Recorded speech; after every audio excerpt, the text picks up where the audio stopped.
As rush hour began on Monday morning, there were no ticket sellers in Mexico City subway stations. Nor were there female tellers at many of the banks. Nail salons, massage parlors, and hairdressers closed. And in cities across the country, far fewer women were on the streets than on an ordinary day. Thousands of women and girls across Mexico have joined a historic strike to protest against the country's startling rates of gender-based violence, and the government's failure to respond to the crisis in which more than 10 women are murdered every day.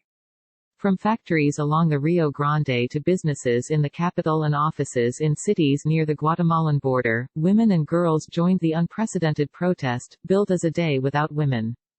The strike sent a clear message to Mexican society, said Sandra Reyes, 33, a biologist at the National Cancer Institute, who was one of at least 80,000 people who joined the country's largest ever women's march on Sunday. In some ways, it's a taunt. If you do not want us out here in the streets, we'll disappear, she said. Many marchers on Sunday expressed frustration with the country's federal and state authorities. Most murder cases go unsolved, and families often search for the missing on their own. Elsa Arista Gonzalez, who founded a Facebook group to report disappearances and abuse in the city of Nezahualcóyotl, in Mexico State, said that people were fed up with the impunity. We used to be able to walk home from school alone, and leave open the door to your house. Not anymore, said Arista Gonzalez, 40, a law student and coffee shop employee. We've become used to living in fear. But many protesters have reserved particular fury for the current president, Andrés Manuel López Obrador, who took office in December 2018 on a promise of sweeping change, but has shown little interest in the issue of violence against women. The president, popularly known as AMLO, has attributed femicides to the neoliberal policies of previous governments and repeatedly suggested that the women's protests are part of a right-wing plot against him. On Monday, he repeated the allegation, saying that women were free to protest, but claiming that some wanted our administration to fail.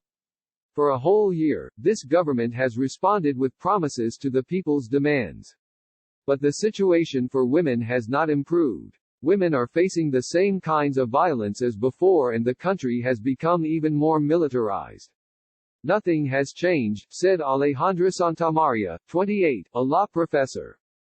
Though some women continued to work in shops, cafes, and restaurants, often for fear of being docked pay, far fewer women than usual were riding the subway to work. The strike has given us the chance to challenge our labor conditions. The question is whether we'll be able to keep up the social pressure, said Nelida Reyes Guzman, 56, a striking metro worker.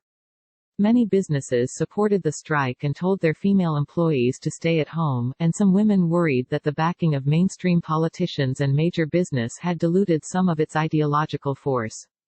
But others argued that such support merely showed the strength of the women's cause. Without us, all of this collapses, said Paula Leon Garcia, 33, the director of one of the closed branches of BBVA Bancomer, Mexico's largest bank. Women's strikes have been held previously in Argentina and Chile, as well as Poland and Spain. But Amneris Caparo, a researcher at the Gender Studies Center at the National Autonomous University, said Mexico had never before had a major women's strike, despite its long tradition of labor and student activism. But the spiraling death toll of women and girls targeted for their gender, and a horrific recent string of high-profile crimes, has inspired new passion in the country's women's movement.